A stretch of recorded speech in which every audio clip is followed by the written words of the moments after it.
man. We live, We you know. Live in the we live in the building. building, man. We live in the building. We got a little tradition we do when we can't do our countdown. You know what I'm saying? Hopefully it never gets caught on air, but if it does, Jerry Jones, you know we playing, man. Yeah, You know we yeah, just playing, man. Stay away from the hoes, Jerry. Stay away from the hoes. yeah. Yo, man, it is your boy West Coast, and we are live in the building with your daily dose of Dallas Cowboys uncut, man. And man, I'm gonna tell y'all this right here, man. Between these two guys, they are the Samson of cowboy content, man, because their strength is definitely in their manes and in their hair because they are letting it they let it bang like they don't care. You feel me? You got Indeed. HTM Sports over here rocking the. I ain't gonna disrespect him because he said what are they called? So I say it right. They're called locks. They're not dreads. You know, you do not dread anything about your locks. They're just locks. Yeah, okay. The non-ether, you So, know. so Mike McCarthy, so touchy feely. God damn. Yeah. Then we got my guy Law Nation over here to the left of us, man. And then you already know where he draws his strength from, the beard itself. You know what I'm saying? Yes, indeed, man. I appreciate you, man. It just wisdom come from this and let you know that I've been around the corner, you know. Been down that road before. Hey, I'm gonna be honest with you. And I'm gonna ask you a question, man. Is that a little gray or is that a little shine in there? It's the shine for your mind, man. Let me see. Get my spots. Mm. And guess what? This is Let your soul glow. yeah. Hold on, man. You hit that. You hit the Now listen to me. Soul glow. Now listen to me. If Troy Polamalu can sell you Head and Shoulders, he can sell you something to put on that beard. You feel me? Whoever's listening out there, holla at my boy. Man, he got a beard he need to pay for it. My boy over here got some locks that need to pay for it too. Me, I'm just short. You know how I be frustrated. You know what I'm saying? But yo, hey, you guys already know whenever West Coast goes live, and this rule is actually universal. You know, I say it's whenever West Coast goes live, but it's really whenever any independent content creator goes live, there's just a behavior pattern that you guys should understand that you should do. And those things are first off and foremost, you got to share the content. The reason why I say you got to share the content is because it's absolutely free. Like landlords say, it don't charge a card, it don't charge you no fee. It don't charge you nothing. You know what I'm saying? If you can't share, I challenge the fact that you even mess with West Coast. I ain't gonna lie to you. Like, you know what I'm saying? You can't text me on my birthday. Come on. Come on, man. Listen to me. If you if my lady after a Cowboy loss don't come up to me and check on me, come on. Come on. Come on, man. If I don't get to, baby, are you okay? Text. You okay? You good? If I don't get that, you might shoot. I don't know. Hey, bro, come on now, dog. Come on, man. Yes, indeed. Come on, y'all. Come on. Man, it's just some mandatory things that just come with this thing that we call being a Cowboy fan. You feel me? It's a mandatory thing. Sharing is caring, man. That's at the forefront of life. You know what I'm saying? We got to share this content, man. You feel me? So hit that share button. If you can't do the next thing, it's all good. But you can for sure do this one right here. What they say, if it's free, it's for me. Or if it's free, it's for you. It is sharing and it's caring. And I want to see you guys aggressively hit that share button. You feel me? Because I'm going to tell you real quick. You're going to share this content to someone who can support it. And that's just as good. You know what that's called? That's called the LeBron James throwing it all up. And then D-Wade throwing the alley-oop and then LeBron slamming it. You know what I'm saying? Sometimes you just need to alley-oop somebody. You feel me? Yeah, So the Shaq to Kobe. Yeah.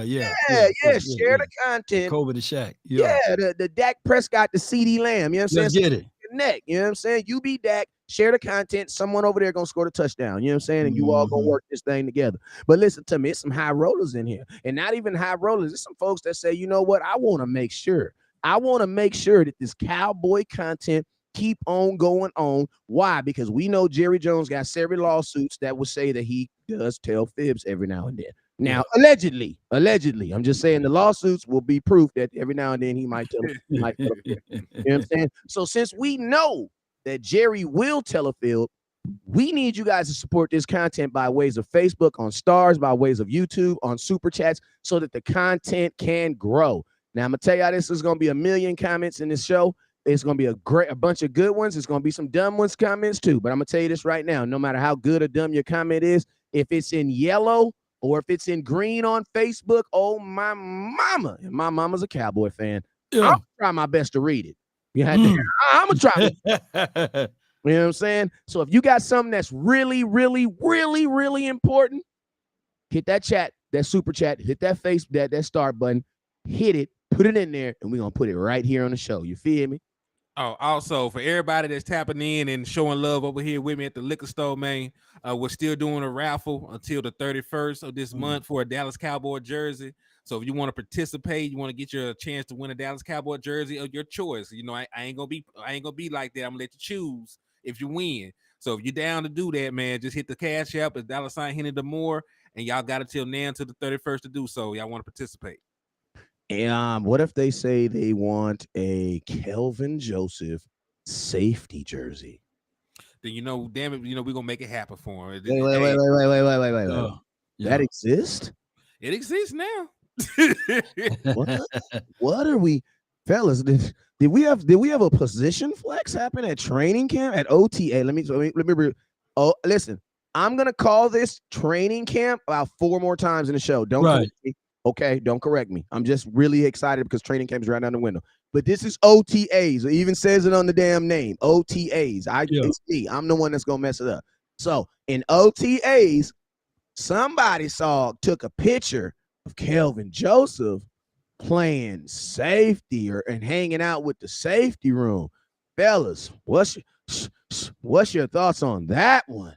Well, coming out of college, he did have that positional flex. He played some free safety in Kentucky. I think that he got the speed. He can play with speed and leverage. Hopefully, he will find himself a home. Sometimes when you are a DB or a cornerback on the island, that could be difficult for you to make that transition over to the pros. And most of the times, they like to put you at safety play.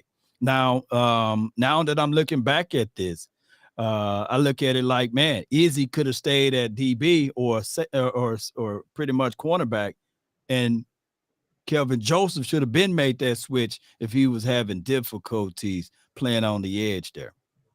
Yeah, I agree with you.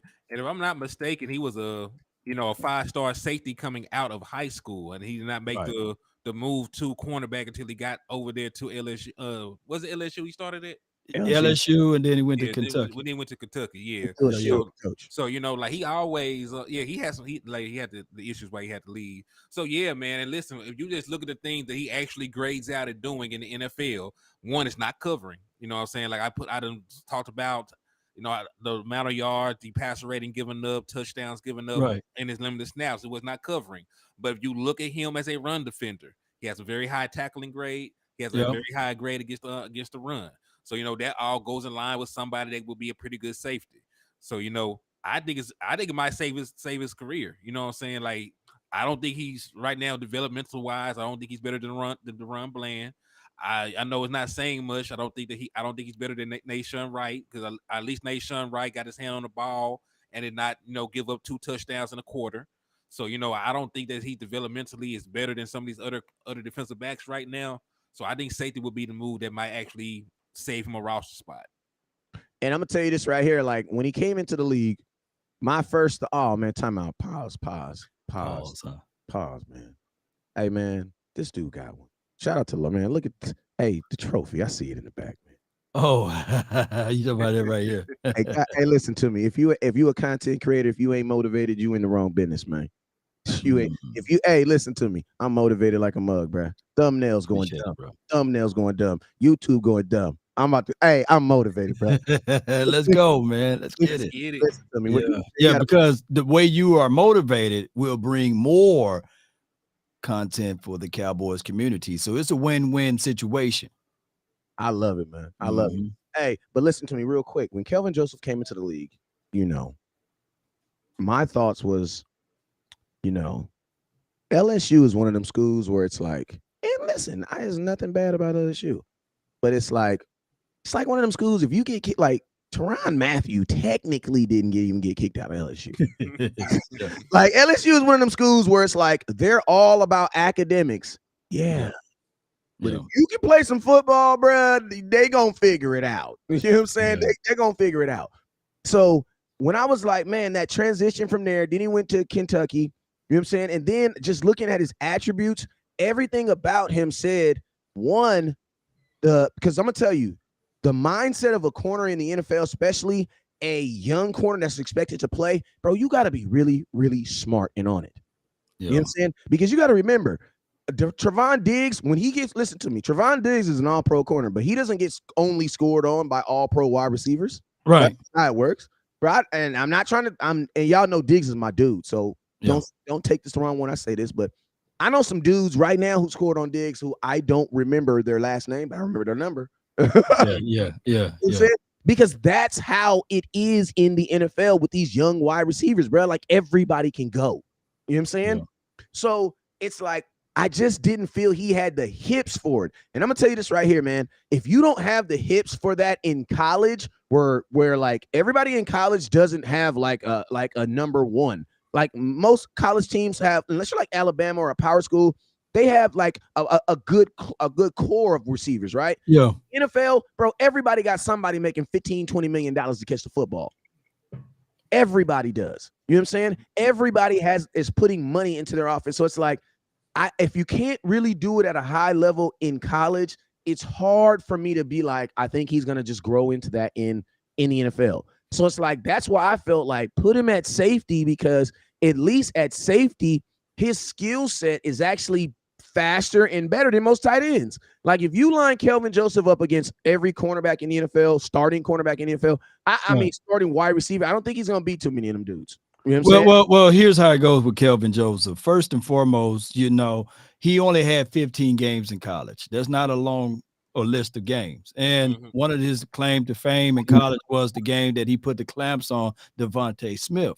So when you start looking at it, okay, hey, he did really good against him. That is a guy that was a first-round draft talent. That is a guy that everybody got to say to themselves, hey, this is pretty good. And Kelvin Joseph held his own on that one.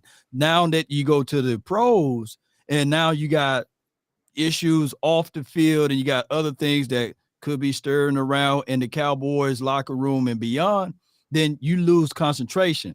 And HTM will let us know, shoot, you play DB or wide receiver? What position you play?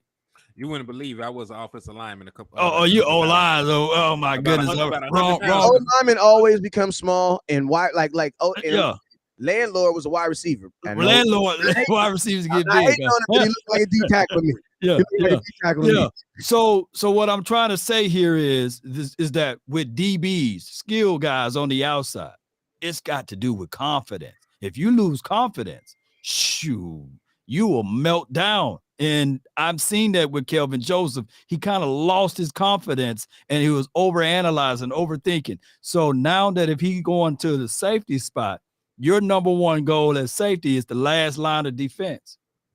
Yeah. And keep everything in front of you. Yep. And somebody said, well, can Kelvin Joseph tackle? I'm like, well, I'm gonna tell you this right now. I almost put if Kelvin Joseph continues to do what he did on special teams next year, he'll be a Pro Bowl special teamer.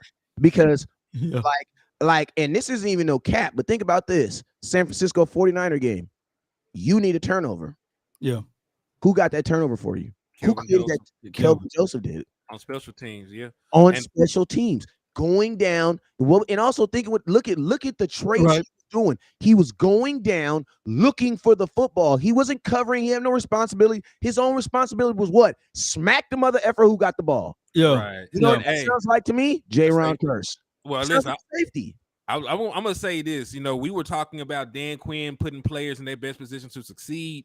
I don't take Pro Football Focus, at face value. I don't always agree with their grading scale. But, in terms of coverage, he was a 44.1. In terms of run defense tackling, he was an 82.7. Jeez. He gave a passer rating of 149.3 when targeted. But he had two stops. He had 2 stops on defense. He had 11 solo tackles. That sounds like somebody that got it done tackling. So if you want to put the boy in the best position for him to succeed, limit the amount of times he actually got to go down the field and cover. Let him be in the box. And listen, he got some work in at nickel. And we all know our safeties on this team, they play a lot of big nickel forwards, like Donovan Wilson, like J-Ron Curse, so on and so forth. So, if he's able to play in the slot, if he's able to be a box safety, not even necessarily a free one, that might actually be, conducive to him being successful going forward. Yeah, And listen, I was and it very critical shows of him too. So it shows this is a last hope type of move, right? yeah, Like, damn, man, you didn't show us a good thing on the outside. Let's see if we can put you at safety. Let's see what we can do with you. Let's see if we can squeeze any second round talent out of you, juxtaposed to you only playing at the special teams way. So let's see how this thing can all rock out. right. And I mean, let's just be real, man. Like Kelvin Joseph, our top 3 cornerback positions are taken. If you're Kelvin Joseph, you're volunteering to go to the safety room. Hell, you mean there is no more chairs in a cornerback room. There's no chairs, bro. Like, hey, shout out to Rumor Hernandez for the donation, man. I appreciate you. Donation, appreciate you. I mean, think about this, bro. Like, and Kelvin Joseph, technically, he would be Anthony. Would he be Anthony Brown's? He would be Anthony because Nahshon Wright is. Nahshon Wright is a boundary, so he'll be either behind Gilmore or Diggs, depending on which side they feel strongly about him on. Yeah, because you got your field side and you got the boundary side. And I just look at it like this, man. They got Miles Brooks, and then, of course, they got the Eric Scott Jr., who pretty much he can they fit. Traded up for that boy, didn't they? Yeah, it traded up for him. So they didn't do that just for nothing. Yeah. And then you still have the possibility of DeRon Bland playing on the outside. Although in OTAs today, they said he primarily still played inside. So this, regardless of how we look at it, this is still a good problem to have. Yeah, and the cool thing about the game is, you can. One thing about versatile players is if injury or anything like that happens, you can always go back and forth. But I will say this: the Dallas Cowboys, you need to have something behind Donovan Wilson, Jaron Kearse, and Malik Hooker. The reason being is because I know one game where all 3 of those guys was on the sideline and they were hurt. Now this wasn't for a whole entire game, but there was literally a moment where all 3 guys was on the sideline because each one of them were dinged up. So it's like the way Dan Quinn uses his safeties, like you gotta have because Jaron Kearse's body is not really designed to do what he's doing. He's doing it because he's just a DAWG. You know what I'm saying? Yeah. Donovan Wilson, I'm gonna be honest with you. Donovan Wilson is DAWG, but his body is not designed to do that. Not consistently. They 209 pounds. Yeah, and that's why you have the Marquise Bells of the worlds, and you have Izzy, you have also Malik Hooker, and of course Donovan Wilson in that safety room. So, hey, regardless, I think that the Cowboys made a good decision with the 3rd pick of picking up Overshown, because he's a guy that can go hook the flat, that can give you some coverage ability too. If you need in a pinch for him to be your safety, he can be that extra set of eyes out there on the field that won't give up that much real estate on the field as well. And he's bigger, man. Like that boy is the same size. I don't know about his arm length and stuff, but he had the same measurables as Fred Warner. He's 6'3", 230. True. And moving, fluidity, however you say that word, fluidity, So I think that, man, the Cowboys did a great job, man, in this draft. Someone asked me that earlier. All right, real quick, man. I'm gonna tell you. Let me do this. Let me swing to this. Hey, something else that I was very, very interested to kind of talk about too is Tony Pollard, man. Tony Pollard was out there getting reps with the first team offense. Now, obviously, he is our first string running back, so it would make sense that he would be out there with the first team offense. But just hearing about a guy with a broken fibula out there, what is that? How many months is that? Like 3 months away removed from surgery? I think they said 4. 4? Something like that. Okay, now y'all, listen. I don't hate on nobody, but I am the guy that likes to point out actual facts. You know what I'm saying? And I was never hating on him when I said I'm curious to know if he'll be ready for training camp. Looks to me as if, there's a strong possibility that he will be. But as I said, I will still say this. Michael Gallup taught me a lesson that I promised myself that I would never forget. And that is when it comes to injuries, they need their time. It's just Indeed. Their time. Yeah. You know what I'm saying? What was y'all thoughts on seeing Tony Pollard out there working with the first? Well, actually, he was working with the first. He looked like he was working with the first team, but Dak is standing off the sideline. Well, there go Dak. No, he was not working with the first team. That's the second team offense. But because that's the second team defense too. But what was your guys' thoughts just seeing Tony Pollard out there in general? Well, I'm just happy the boy moving around. And listen, just so people, for proper context, the proper context is always what I want to give when I speak. They were not out there going full speed. Matter of fact, Mike McCarthy got in trouble the last couple of seasons for working them too hard during OTAs. That's So why Dak was so adamant about we did not break the law. We did not.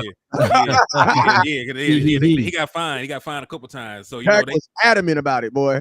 So they took it slow. You know what I'm saying? He wasn't going out there going full speeds. But it's good to see him running, and good to see that he's able to put some weight on that leg. And a couple months removed from now be September, so he should be. I'm not a doctor or a medical expert, but from the looks of it, he should be a full go by the time the season starts, and that will be a big pick me up for this offense, especially with the fact that this offense is going to be very run heavy, predicated on the run and the play action pass. So to have somebody of Tony Pollard's skill set out there is definitely going to be crucial, especially since we don't really know what we got in our other running backs. I don't really know why I can get out Malik Davis, for a prolonged amount of time. We haven't seen Deuce Fun yet. I don't think that Ronald Jones is that good. I told y'all he was a camp body in my opinion. So the fact that Tony Pollard, your lead dog, is moving around, looking healthy, I love it. Like that's the step in the right direction for us. We really be dependent on him. Well, those are great observations. I would say this for those who are out there watching. OTAs is organized team activities. So you're not going to get everything at 100%. They are still doing some installments, by the way. And running backs are one of the hardest things to grade because there's no contact. There's no tackling to the ground. There's no, hey, this is what you would actually do if someone blitzing through the A or the B gap. So you really would not get a bead on any of these guys as far as the running backs until probably preseason 2 game, so everything is very vanilla. Hey, they could put a helmet on me and I would look good out there at OTA. But look at Law, man. I knew he still could play. Look at West Coast, man. They can put us out there, man, and we would still look like we can move around and do some things as it relates to running back. So we will find out down the stretch on whether or not these guys can and can't do anything, and it will be an old wait and see with Tony Pollard. Yeah, I like how you said preseason game number 2 because, and not even training camp, because training camp at the beginning you're not gonna be able to tell either. Everybody gonna be like, yeah, and get up. The first week of training camp, everybody's gonna have a hamstring injury. Right. Yeah. That's just mandatory. Like everybody gets a hamstring first. You know what I'm saying? Because nobody's really in the shape that they think they're supposed to be, or they think that they are when they get to training camp. But West Coast, them old school coaches, they'll slip $100 to that linebacker. Hey, test that running back next time he come through dancing. But that's old school. You know what I'm saying?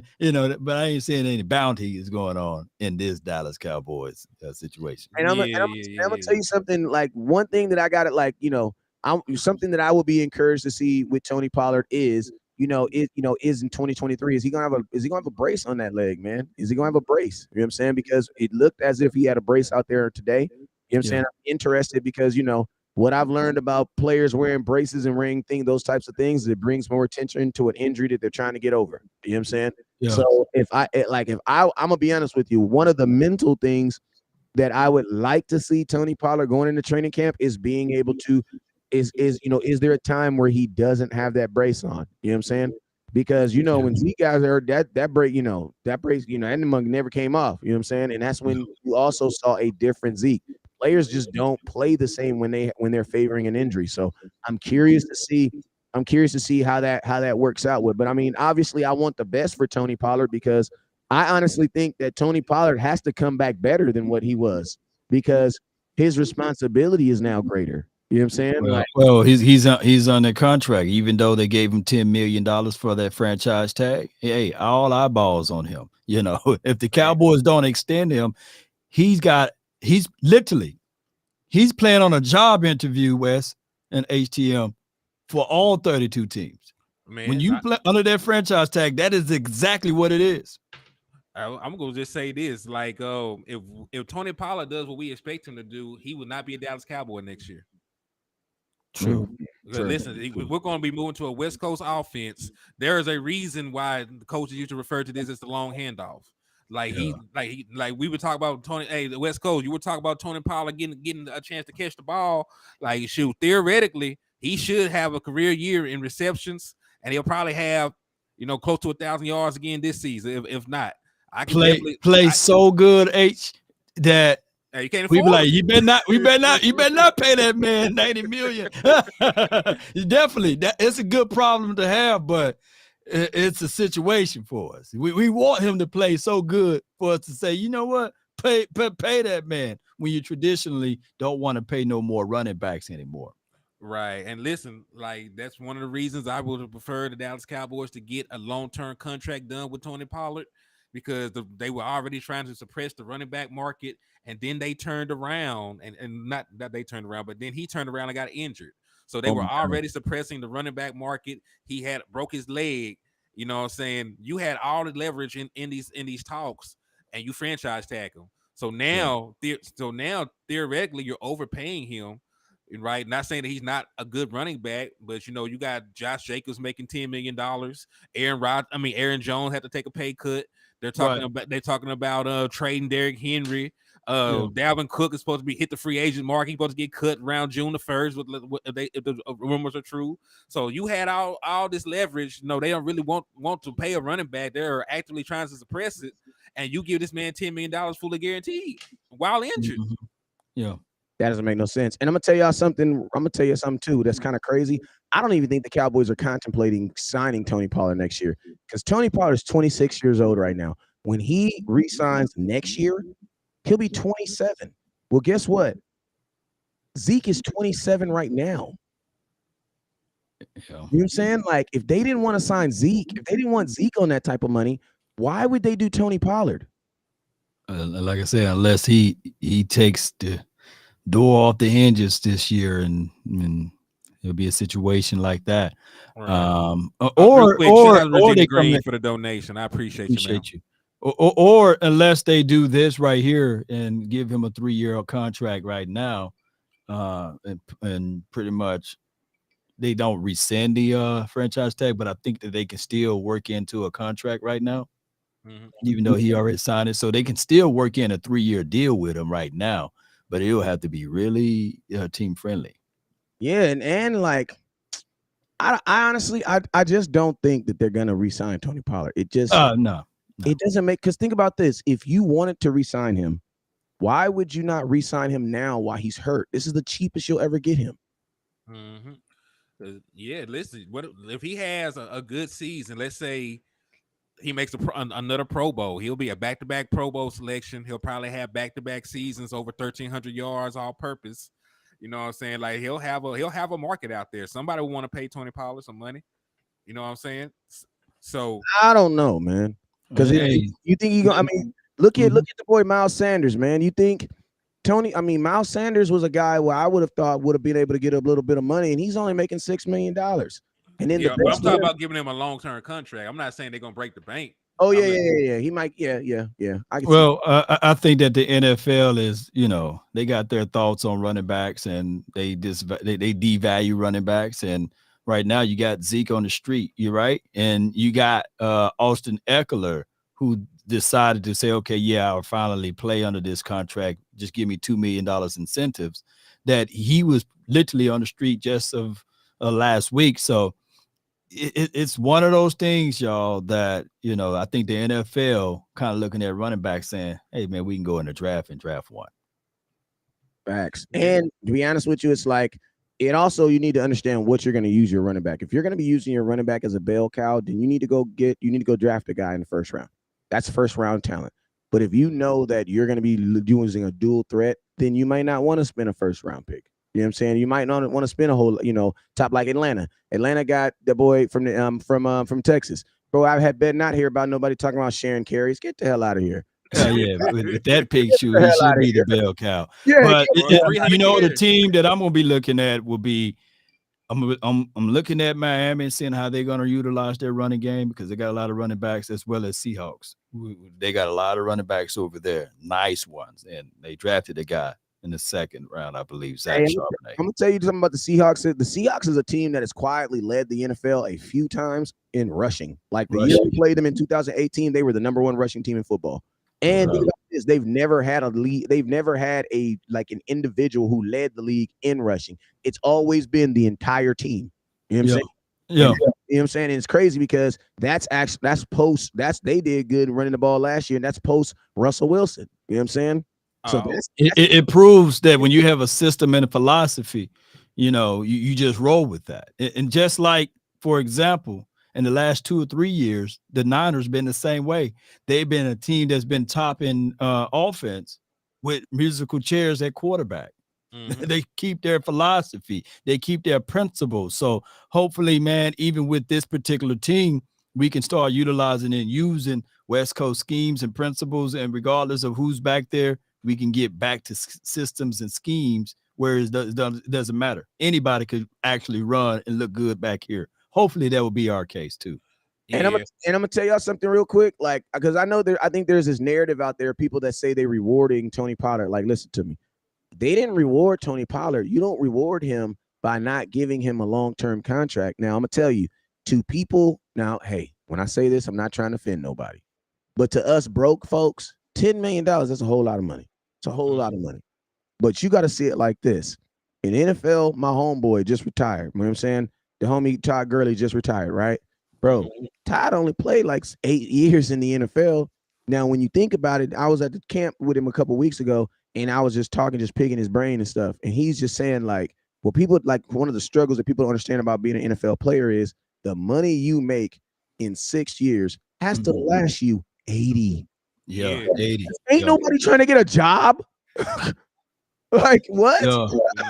Yeah. And Uncle Sam, he's going to get 33 1/3%. So y'all calculate 33 1/3% of that money that he got, and then you're gonna splurge a little bit. The only person that still got his money, I'm gonna bring him up just a little bit because I talked to his trainer the other day, and you talk to him all the time, Wes. Jalen.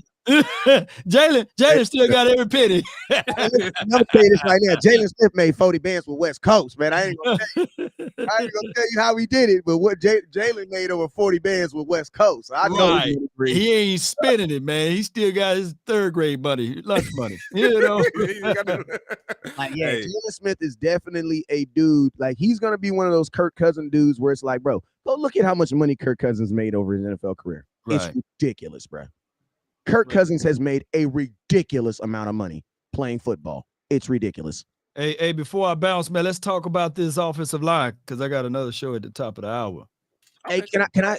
You want to do? Let's do O-line then. I had a question. I had something else I want to throw at you, but it's all good. No, you can throw it at me. It don't matter.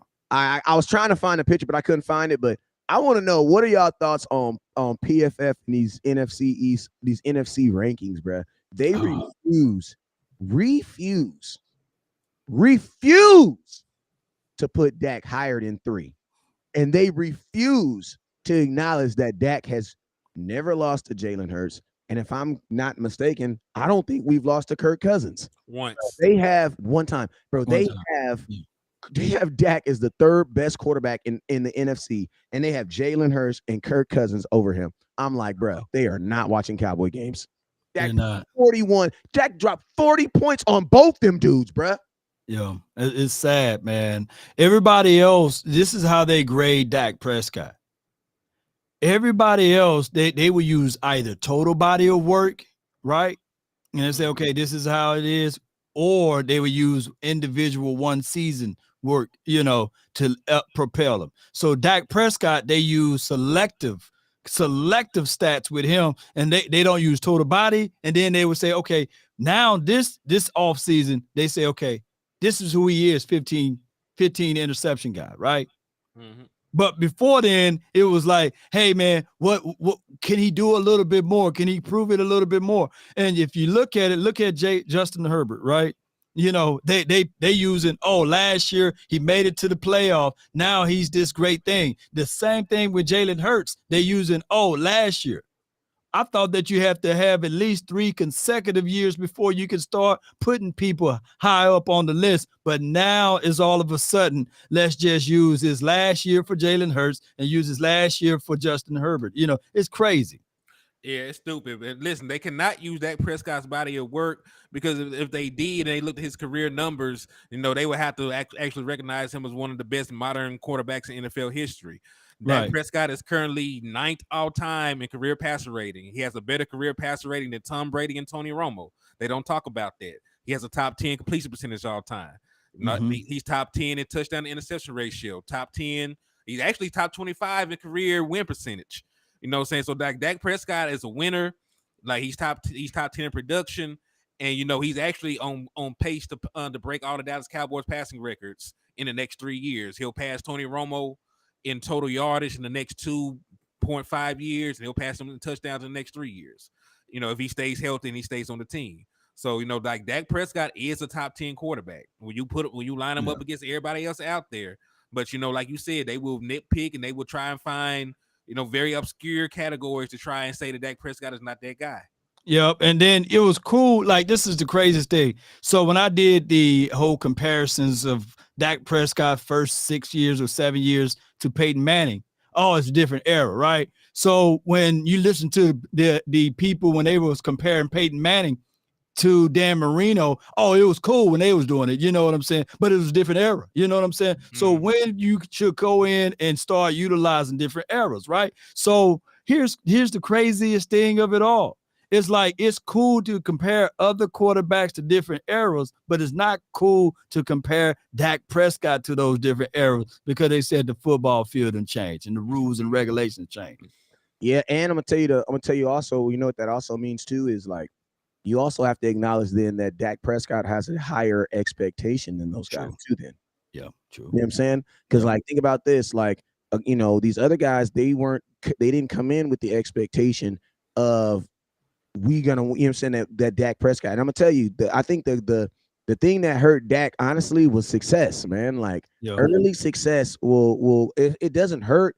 It doesn't hurt you, but to people who feel that success just comes, like, it's almost like the conversation we were having before we went live, man. Like, people who think that we just like, oh man, they just hit the button and go live and that's just what it is. You know what I'm saying? Yeah. People, Dak Prescott had that early success 2016, and then that was always been the expectation. Now, obviously, we want that to be the expectation, but let's just be realistic. Nobody has won the Super Bowl or won a championship every single year. That's just not that's not realistic.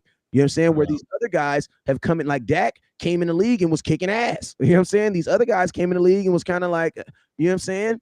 Kind of like moving it on and kind of getting better. Like think about this. Like, even Justin Herbert had to kind of find his way, do his thing. Now he's looked at as that, but Dak came in automatically smacking.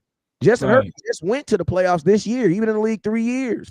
Right. Came into the league with Keenan Allen and also with Mike Williams. You see, and with a running game. So it wasn't an offensive line. Right. And this was their first year being able to get to the playoffs. And I get it all what people are saying. Is Dak Prescott or Justin Herbert? No. But is Dak Prescott? No. Everybody is isolated in their own bubble. But what people fail to realize, the first 4 years, Jason Garrett was Dak Prescott coach. Can you name me a team that Jason Garrett went to and was successful since he left the Dallas Cowboys? Nobody. I will flat out wait. He can't find a job, outside of talking on TV. So it's crazy how people just forget everything and say, all right, y'all making excuses. All right, they keep moving the goalposts. It's just crazy. It's just crazy. Yeah. Also, piggyback on what Wes said about Dak Prescott being held to a higher standard, where like they were throwing out when they were comparing the Dak Prescott Peyton Manning thing. Well, Peyton Manning won an MVP in that time frame. Peyton Manning MVP season, he had 4,267 yards, 29 touchdowns, and 10 interceptions.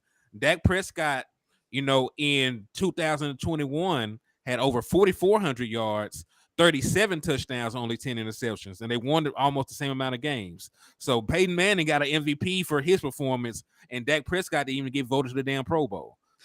And let me say, I love the comments, man. We ain't attacking the comments. We just setting stuff straight. Dak Prescott did not win with no team that should have won no Super Bowl. I'm gonna tell y'all this right now. In 2021, we were 27th against the run. We had 3 games that season where we gave up 300 yards plus versus the run. Slap yourself. You know what I'm saying? Like, listen to me. I'm gonna tell you what the Dallas Cowboys have been. We've been just good enough. And guess what? When it was time to be great, the team was not, man. That's why we fell to the same team the same way. But guess what? Guess what? The last 3 years, we've been blaming the wrong person. I am encouraged that the Dallas Cowboys, they fired the right man. And you're not even going to see a better Dak Prescott. You're just going to see the real Dak Prescott. This is what it is. You know what I'm saying? Imagine living under the thumb of someone. Well, that's what he's been doing with Kellen Moore as his offensive coordinator. If you don't believe me, go watch that Jalen Tolbert interview, man. Because you know what I keep hearing in everybody's interview about offense? The word simple. Yeah, just make it simple, man. Simple. And old folks say this, not everybody's lying. So my West is calling it out. My guy, Boss Cowboy, been calling it out. We've been all calling it out. And we get it, right? We know that the Cowboys front office fell in love with an idea. Just because you fell in love with the idea doesn't mean that it will work. Facts. Like my mom said, you can be immensely wrong about something. You're sincerely wrong about something. You know what I'm saying? Yeah. But yo, man, I know you got to get up out of here, man. We appreciate you for coming on here, Law. I thank you, man. We're going to get up out of here, man. You guys already know what it is. Hey, he's doing a show right now. The final word is about to be coming on in about literally 1 second. So let me get him out of here, man. And I just want to let y'all know, you guys already know what it is. Never look down because stars up. Peace. Peace.